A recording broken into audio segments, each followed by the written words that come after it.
আলাইকুম গায়েস, আপনাদের সামনে নতুন একটা অসুখের সংবাদ নিয়ে খাড়া হয়েছি। আপনারা অবশ্যই ফলো করবেন এবং প্রথম থেকে শেষ পর্যন্ত ভিডিওটি দেখার চেষ্টা করবেন। ইনশাল্লাহ আমি সুন্দর একটা অসুখের নাম বলতেছি, সেটা হলো বন্ধ্যা। যে নারীর বাচ্চা হয় না, বিয়ের পর থেকে 5 বছর, 7 বছর, 2 বছর, 3 বছর, 8 বছর, 10 বছর ধরে যে নারীর বাচ্চা হচ্ছে না, অবশ্যই এই ভিডিওটি তারা খেয়াল করবেন।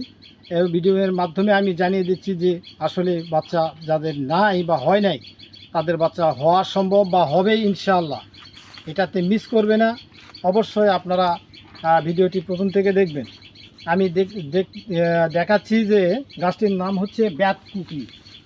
এই যে ব্যাতকুকরি গাছের শিকড়, ব্যাতকুকরি, এটা হলো ব্যাতকুকরি। এই যে ব্যাতকুকরি গাছের এই যে শিকড়, এখান থেকে কিছু পরিমাণ শিকড় কেটে নিয়ে এর সঙ্গে 1 চামচ গোলমরিচ আর 1 চামচ কালো জিরা নিয়ে ভালো করে পাটায় বেটে সুন্দর করে 21 পিস বড়ি বানাবেন। বেনে 21 পিস বড়ি মাসিকের পরে, মাসিক পরিষ্কার হওয়ার পর থেকে 21 পিস বড়ি 21 দিন ধরে খাবেন। ইনশাআল্লাহ পরবর্তী মাসে বাচ্চা আপনাদের হবে কনসেপ্ট। এটা মিস করবে না। যদি সুন্দরভাবে খেতে পারেন তাহলে বাচ্চা আপনাদের হবেই ইনশাআল্লাহ।